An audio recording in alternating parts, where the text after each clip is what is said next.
신약성경 263면 고린도전서 1장 26절부터 31절까지의 말씀 함께 한 목소리로 읽겠습니다. 시작. 형제들아 너희를 부르심을 보라. 육체를 따라 지혜로운 자가 많지 아니하며 능한 자가 많지 아니하며 문벌 좋은 자가 많지 아니하도다. 그러나 하나님께서 세상에 미련한 것들을 택하사 지혜 있는 자들을 부끄럽게 하려 하시고 세상에 약한 것들을 택하사 강한 것들을 부끄럽게 하려 하시며 하나님께서 세상에 천한 것들과 멸시받는 것들과 없는 것들을 택하사 있는 것들을 패하려 하시나니 이는 아무 육체도 하나님 앞에서 자랑하지 못하게 하려 하심이라. 너희는 하나님으로부터 나서 그리스도 예수 안에 있고 예수는 하나님으로부터 나와서 우리에게 지혜와 의로움과 거룩함과 구원함이 되셨으니 기록된 바 자랑하는 자는 주 안에서 자랑하라 함과 같게 하려 함이라. 아멘. 네, 앞뒤적으로 이렇게 인사하실까요? 잘 나오셨습니다. 한 번 더 인사하겠습니다. 얼굴을 보니 성령 충만하십니다. 네, 웃으면서 얘기해야겠죠. 성령 충만한 오늘을 살아가시는 우리 모두가 되시기를 주님의 이름으로 축복하겠습니다. 고린도 교회를 통해서 한국 교회를 다시 생각해보는 시간을 계속해서 가지고 있습니다. 그래서 오늘은 8번째 고린도전서를 가지고 말씀을 함께 나누는 시간인데요. 이제야 이제 1장이 끝나갑니다. 2주 전에 이제 1장 18절부터 25절까지의 말씀을 함께 읽었는데 기억하시는 분들이 없을 거라고 믿고 제가 다시 한번 짧게 요약하고 오늘 본문으로 들어가도록 하겠습니다. 지난 시간에 예수 그리스도의 십자가가 나에게 무엇인가에 대해서 우리는 함께 생각해 보았습니다. 그러면서 이 교회가 분쟁하는 여러 이유가 있지만 그 중에 가장 큰 이유는 우리가 십자가를 오해하고 있기 때문에 그렇게 분열하고 갈등하고 있다라는 이야기들을 말씀드렸습니다. 그래서 십자가를 모르니 세상의 것들을 가지고 와서 이제 지혜라고 이야기하는 경우가 많은데요. 자신이 경험한 것이 전부이냐 이렇게 떠들고 또 자랑하려고 하는 사람들이 많은 것을 볼 수 있습니다. 사도 바울은 그런 사람들을 가리켜서 멸망하는 사람들이라고 표현했습니다. 그래서 지난 시간에 이제 멸망하는 사람들의 4가지 특징에 대해서 우리가 함께 살펴보았었는데요. 이 멸망하는 사람들은 영생을 받지 못하는 사람들이고 육에 속한 사람들이고 그래서 육에 있는 것들을 자랑하며 하나님께는 마치 이방인처럼 여겨지는 그러한 사람들을 이야기하고 있습니다. 오늘 본문에서도 이렇게 멸망하는 사람들과 같이 육신에 속한 사람들이 이제 계속해서 등장하게 됩니다. 26절의 말씀 함께 읽도록 하겠습니다. 시작. 형제들아 너희를 부르심을 보라. 육체를 따라 지혜로운 자가 많지 아니하며 능한 자가 많지 아니하며 문벌 좋은 자가 많지 아니하도다.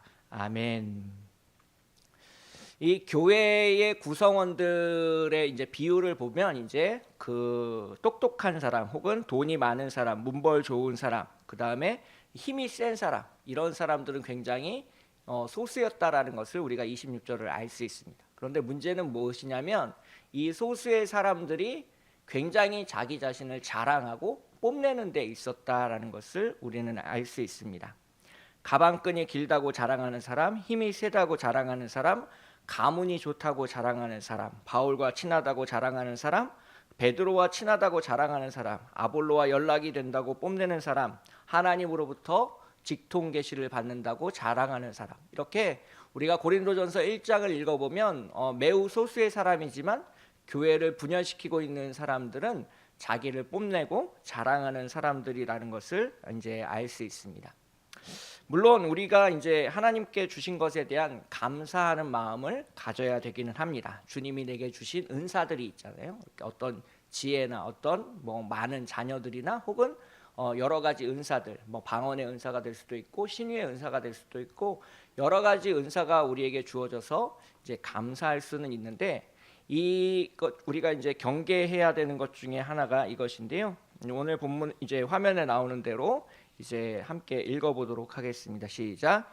교만은 감사의 이웃 사촌입니다. 그래서 이 교만함과 이 감사함 사이에 이제 어떤 벽 하나가 있는데 그 벽이 엄청 단단하고 두꺼운 벽이 아니라 굉장히 종이처럼 얇은 벽이 된다라는 겁니다.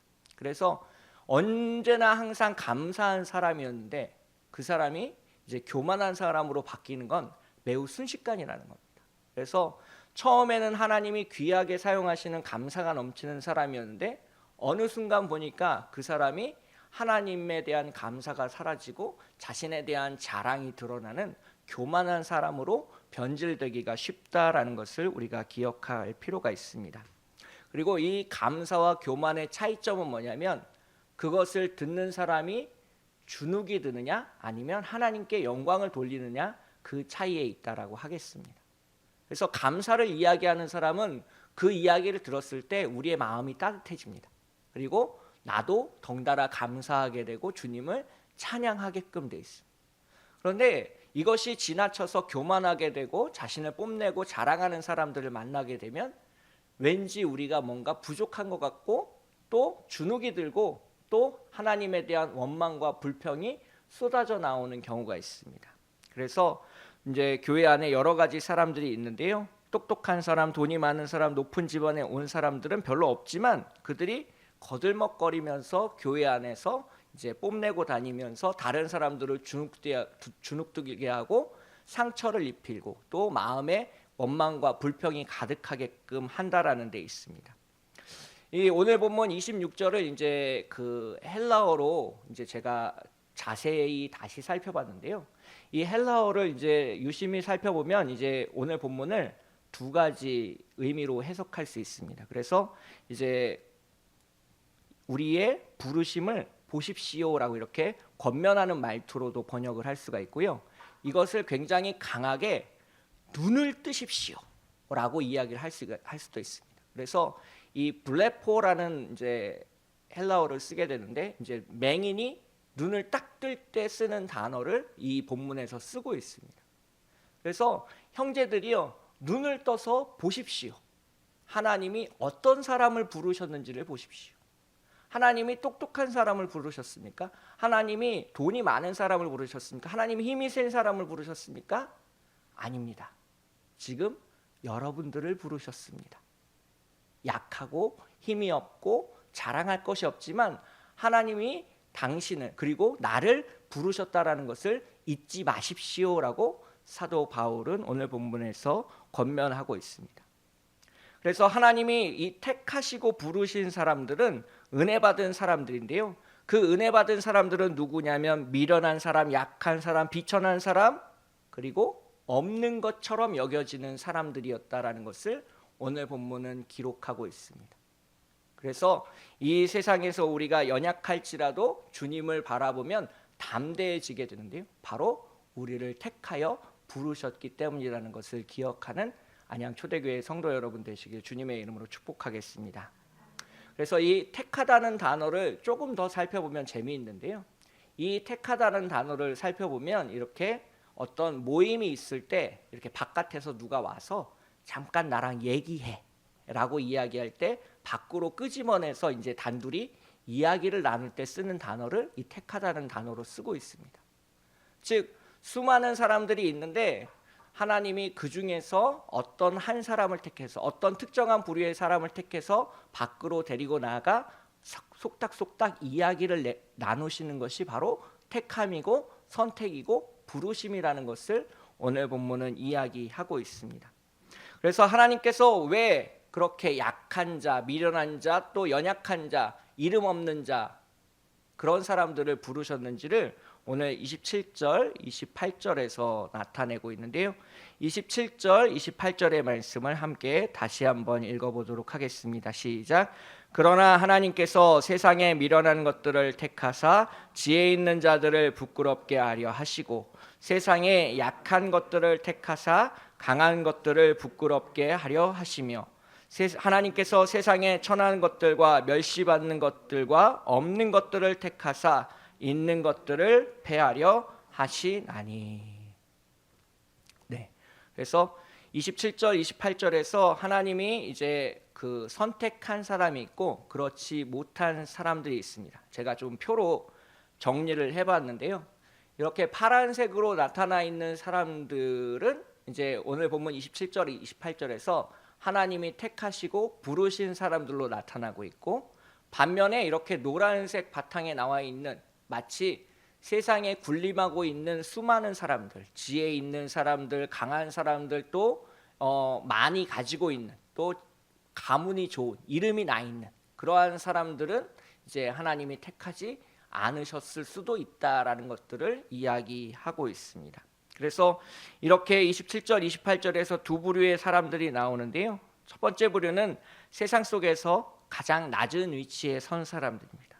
그리고 두 번째 부류의 사람들은 세상 속에서 가장 높은 곳에 있는 사람들입니다.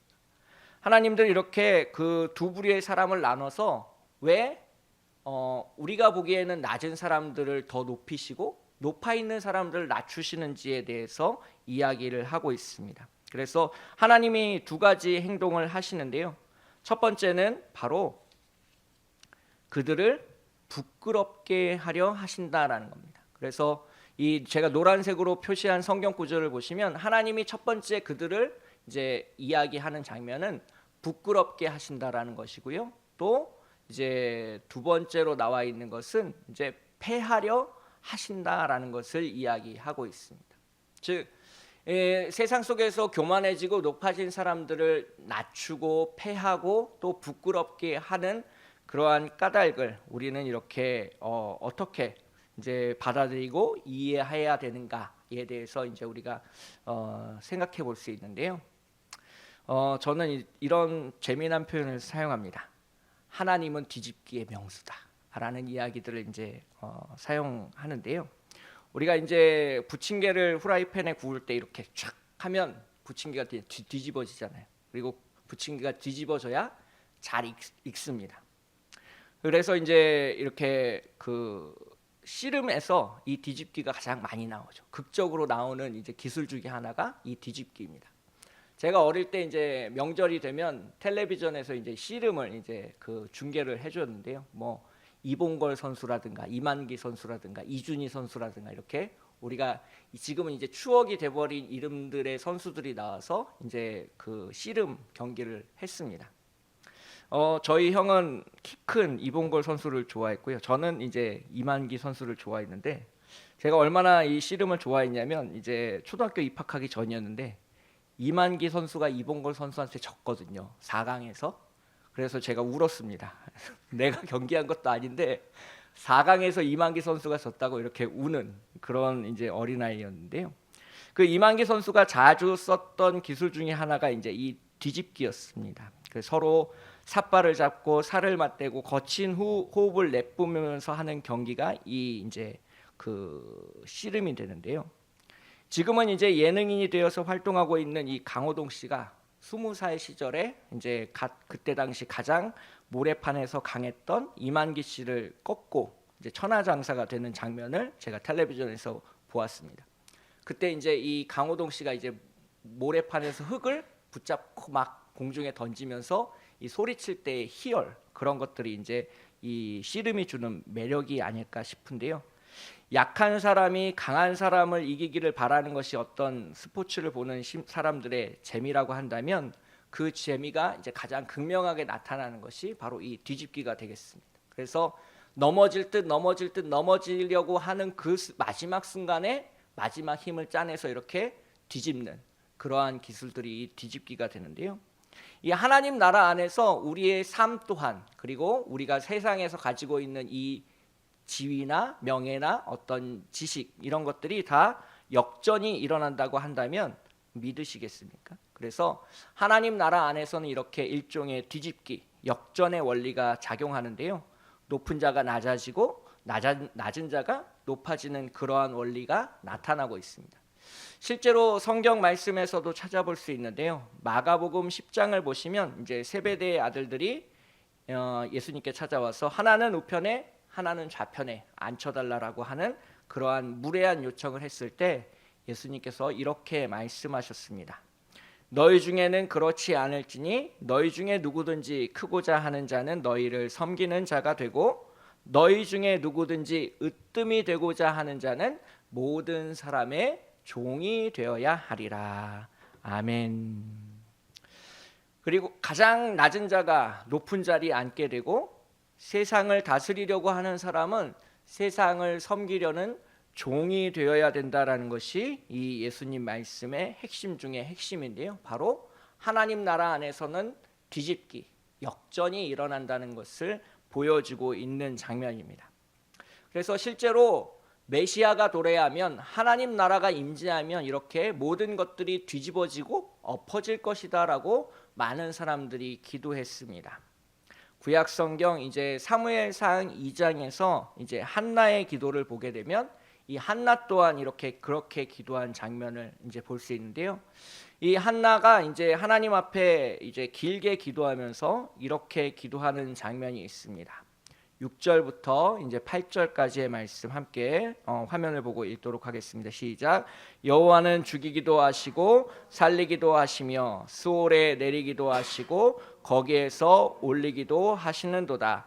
여호와는 가난하게도 하시고 부하게도 하시며 낮추기도 하시고 높이기도 하시는도다. 가난한 자를 진토에서 일으키시며 빈궁한 자를 거름더미에서 올리사 귀족들과 함께 앉게 하시며 영광의 자리를 차지하게 하시는도다. 온 땅의 기둥들은 여호와의 것이라. 여호와께서 세계를 그것들 위에 세우셨도다. 아멘. 즉 예수님의 말씀뿐만이 아니라 구약 성경에 흐르고 있는 그 어떤 전통 속에서도 하나님 나라가 임재하면 세상 가운데 하나님의 통치가 이렇게 발현되게 되면 그런 역전의 원리가 나타날 것이다라는 것을 노래하고 있습니다. 이 역전의 원리를 믿는 사람들은 인생의 어떤 빈부귀천이 모두 하나님 손 안에 있다라는 것을 고백할 수 있게 됩니다. 지혜로운 것, 강한 것, 좋은 집안에서 성장했다는 것이 자신을 자랑하고 뽐내는 것이 아니라 그것이 하나님 앞에 감사해야 될 조건이라는 것을 이야기하게 된다는 겁니다.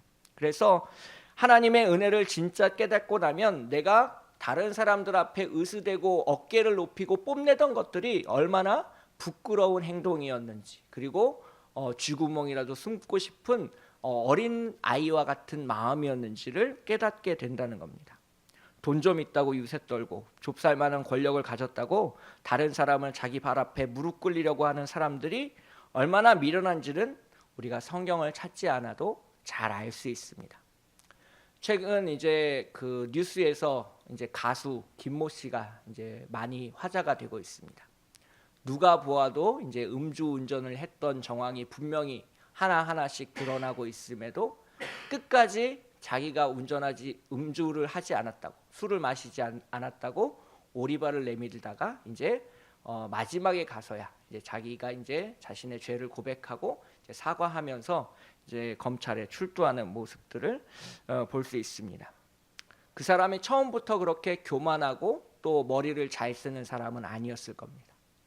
어느 순간 자신이 조금 노래를 잘하는 것을 사람들이 좋아해주고 그 좋아하는 것이 감사가 아니라 교만으로 바뀌는 순간 자신이 마치 다른 사람보다 우월한 지위에 있다라고 착각을 하게 되고 그래서 나는 이래도 된다라는 그러한 죄를 범하게 되는 것을 우리는 볼 수 있습니다.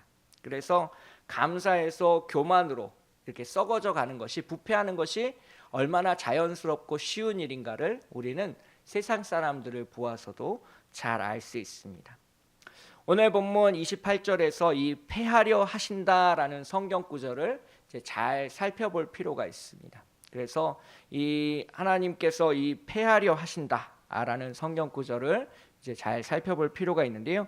이것은 내가 가지고 있는 명예, 권력, 돈을 이제 휴지 조각처럼 버리라는 이야기가 아닙니다. 이게 우리가 좀 조심해야 될 것인데요.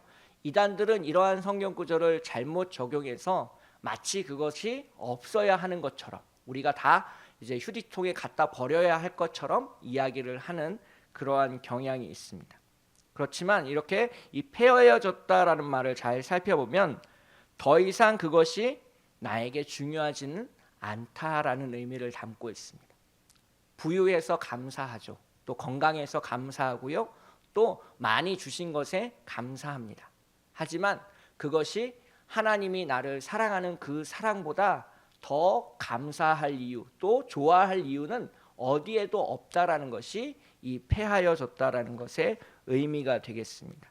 그래서 이 내가 가진 것은 하나님께서 잠깐 맡기신 것이기 때문에 하나님이 원하시면 그 원하시는 곳에 얼마든지 쓸 수 있고 부을 수 있고 기름처럼 흘려보낼 수 있는 것이다라는 마음을 갖게 된다라는 것입니다. 그래서 내가 무엇인가를 하나님을 위해서 했다라는 자랑을 뽐내기보다는 하나님이 이것들을 나에게 맡겨주셨다라는 감사의 마음이 넘치시는 우리 모두가 되시길 주님의 이름으로 축복하겠습니다. 그래서 이제 곧 이제 국회의원 선거가 올해 끝났고 한 2년 후가 되면 또 지방 선거를 하게 됩니다. 뭐 도지사나 시장을 뽑게 되는 어떤 선거를 또 치르게 되는데요. 이러한 선거를 치를 때 보게 되면 자기가 어떤 일들을 해왔었다라는 것들을 굉장히 강조합니다. 그래서 자기가 이런 일을 한 사람이다라는 것을 자랑하고 뽐내는 사람들이 이제 많이 있는데요. 그런 사람들이 교회 안에도 있다라는 것이 문제가 되겠습니다. 그래서 오늘 본문 29절에서 이제 사도 바울은 이렇게 그런 사람들한테 말하고 있습니다. 29절의 말씀 함께 읽겠습니다. 시작. 이는 아무 육체도 하나님 앞에서 자랑하지 못하게 하려 하심이라. 아멘. 그래서 교회 안에서 자신을 뽐내고 자랑하고 싶어하는 사람들, 그 사람들에게 이 사도 바울이 질문하는 이제 첫 번째 질문은 이것입니다. 예수님은 나에게 어떤 분이십니까? 라는 질문을 던지고 있습니다. 자랑하고 싶어하는 사람, 뽐내고 싶어하는 사람, 이제 가지고 있는 것들을 교회 안에서 드러내고 싶은 사람들에게 사도 바울이 첫 번째로 질문하고 있는 질문은 예수님은 여러분에게 어떤 분이십니까? 우리는 교회를 오래 다녔고 또 많이 이야기를 들었기 때문에 기계적으로 또 반복적으로 이야기를 할 수 있습니다. 예수님은 나의 구원자가 되시고요. 예수님은 그리스도시고요. 예수님은 메시아이시고 예수님은 살아계신 하나님의 아들이십니다라고 우리가 쉽게 대답할 수 있습니다. 시험에 점수를 매긴다면 이러한 대답들이 100점을 맞을 겁니다. 그런데 하나님이 그 답에 정말 우리의 마음이 담겨져 있는 진정성을 보신다면 평가는 달라질 수 있을 겁니다. 거기에 얼마만큼의 진정성과 감사가 담겨 있는지는 오직 하나님만이 아실 것입니다. 사도 바울은 지혜 있는 사람들, 강한 사람들, 문벌 좋은 사람들에게 이렇게 30절에서 예수님에 대해서 이야기하고 있습니다. 30절의 말씀 함께 읽도록 하겠습니다. 시작. 너희는 하나님으로부터 나서 그리스도 예수 안에 있고 예수는 하나님으로부터 나와서 우리에게 지혜와 의로움과 거룩함과 구원함이 되셨으니. 아멘. 이 30절의 말씀을 풀어보게 되면 고린도 교회 성도 여러분, 하나님 안에서 새롭게 태어나셨습니까? 주님 안에서 어린아이와 같은 새 사람이 되셨습니까? 지금 예수님과 함께하고 있다라고 믿으십니까? 이 질문에 아멘이라고 대답하신다면 예수님은 우리의 지혜가 되십니다. 십자가의 도가 멸망하는 사람들에게는 미련한 것이지만 그 십자가가 하나님의 지혜이고 하나님의 능력입니다. 예수님께서 그 십자가를 통하여 우리를 의롭게 하셨습니다. 예수님께서 강하고 약한 것이 세상에서 강하고 세상에서 약한 것, 그러한 것들이 더 이상 우리에게는 의미가 없는 것들입니다. 예수님은 우리의 능력이 되시고 예수님께서 십자가에 연약해지심으로 말미암아 우리의 죄가 용서되었다라는 것을 믿고 고백하시길 바랍니다. 예수님의 부활로 인해서 우리는 사망을 이기었고 우리는 구원함을 받았습니다라고 30절에서 예수님에 대해서 사도 바울은 이렇게 얘기하고 있습니다. 오늘 본문 30절을 제가 이렇게 반으로 쪼개서 나누어 보았습니다. 지혜로운 것, 강한 것, 있는 것, 문벌 좋은 것, 우리가 가지고 싶어하는 것이 될지도 모릅니다. 반대로 성경에서 예수님이 우리에게 주시는 것은 이런 겁니다. 지혜와 의로움과 거룩함과 구원함입니다. 그래서 아까 27절, 28절에 있었던 내용과 이 30절에 있는 내용은 서로 이렇게 흑백간에 대조되듯이 대비되어서 읽혀지고 있습니다. 오늘 본문을 통해서 이런 질문을 우리는 머릿속에 떠올려 보게 됩니다. 내가 만약 저울이라고 생각해 봅시다. 이 왼쪽에는 돈과 명예와 권력과 성공이 있고요.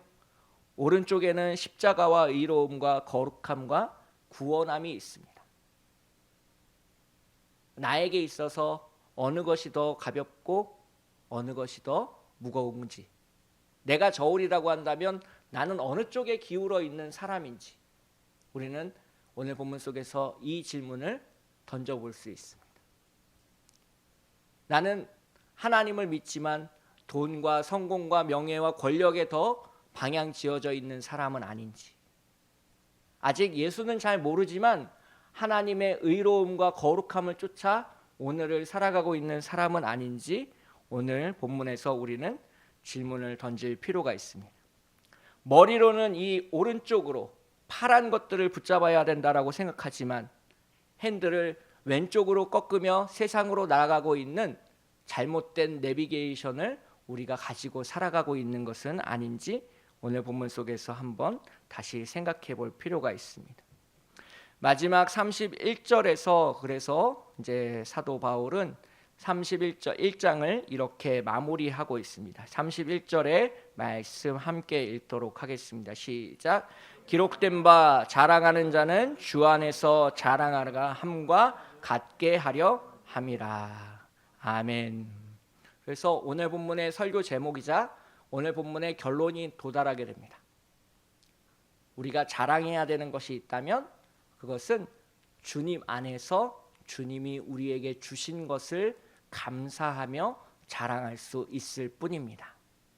그 주님이 우리에게 주신 것은 의로움이며 거룩함이며 구원함이며 또 하나님 나라가 된다라는 것을 믿는 우리 모두가 되시기를 주님의 이름으로 축복하겠습니다.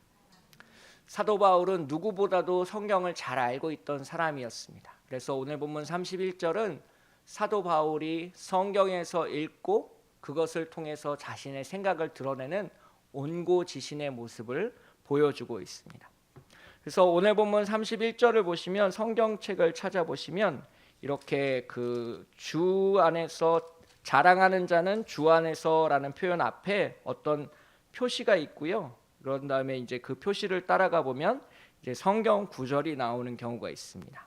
그래서 이제 기억이나 니은이라고 표현되어 있고 제일 아랫부분에 보면 이제 성경 구절을 표시하고 있는데 예레미야 9장 23절, 24절이라고 표시된 어떤 그 관주를 우리가 좀 찾을 수 있습니다.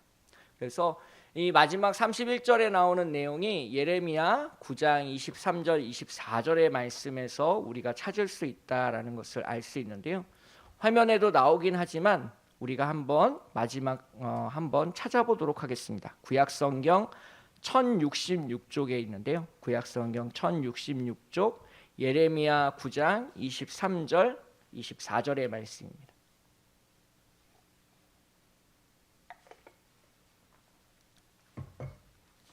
예레미야 9장 23절, 24절의 말씀인데요. 못 찾으신 분들은 이제 화면을 좀 봐주시고요.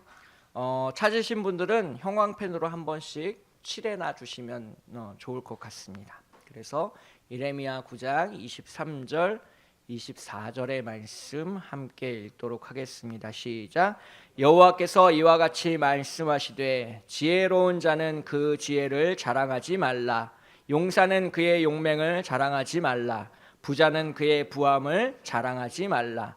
자랑하는 자는 이것으로 자랑할지니 곧 명철하여 나를 아는 것과 나 여호와는 사랑과 정의와 공의를 땅에 행하는 자인 줄 깨닫는 것이라. 나는 이 일을 기뻐하노라. 여호와의 말씀이니라. 아멘. 그래서 이 사도 바울이 구약 성경에 나오는 예레미야 선지자의 말씀을 잘 알고 있었고, 또 그러한 비슷한 내용을 이제 고린도 교회에 권면하면서 써서 보냈다라는 것을 우리는 알 수 있습니다. 지혜, 강함, 부함을 자랑할 것이 아니라 내가 여호와를 아는 그것을 자랑하라, 뽐내라라고 이야기하고 있고요. 하나님의 사랑과 정의와 공의가 이 땅 가운데 나타날 것임을 자랑할 수 있는 사람이 되라라고 말씀하고 있습니다. 그래서 이 분열된 고린도 교회를 향해서 이제 사도 바울은 오늘 본문을 통해서 두 가지 질문을 하고 있는데요. 나에게 예수님은 어떤 분이신가? 라는 질문에 우리가 진정성 있는 답을 스스로 찾아야 되고요. 또 하나는 나는 지금 무엇을 자랑하고 있는가에 대한 답을 스스로 찾아볼 필요가 있습니다. 그래서 사도 바울은 예수 그리스도를 아는 것과 예수 그리스도가 우리의 지혜와 의로움과 거룩함과 구원함이 되신다는 그것을 깨닫고 그것을 자랑하라라고 고린도 교회에 결론적으로 이야기하고 있습니다. 이 두 가지 질문에 우리는 이제 집으로 돌아가셔서 오늘 남은 하루 곰곰이 좀 생각해 보시고, 나는 정말 어떻게 예수님을 믿고 있는 사람인지 다시 한번 자신의 이제 화살표를 되돌아보시는 우리 모두가 되시길 주님의 이름으로 축복하겠습니다. 그래서 오늘 본문을 통하여 저는 세 가지를 이제 말씀드렸습니다. 이 감사가 지나쳐서, 감사가 부패되어서 교만한 사람이 되지 않도록 우리가 늘 경계해야 할 필요가 있습니다. 또 두 번째로는 이 세상에 잠깐 높아졌던 것을 언제든지 하나님은 뒤집으실 수 있는 분이라는 사실을 우리는 기억해야 될 필요가 있습니다. 그것이 심판의 형태로 나타날 수도 있고요, 또 다른 형태로 나타날 수도 있습니다.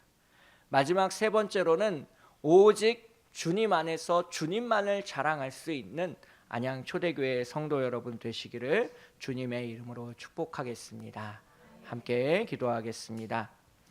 우리에게 새 생명을 더하신 하나님 아버지, 하나님을 아는 지혜와 지식을 우리에게 더하여 주시옵소서.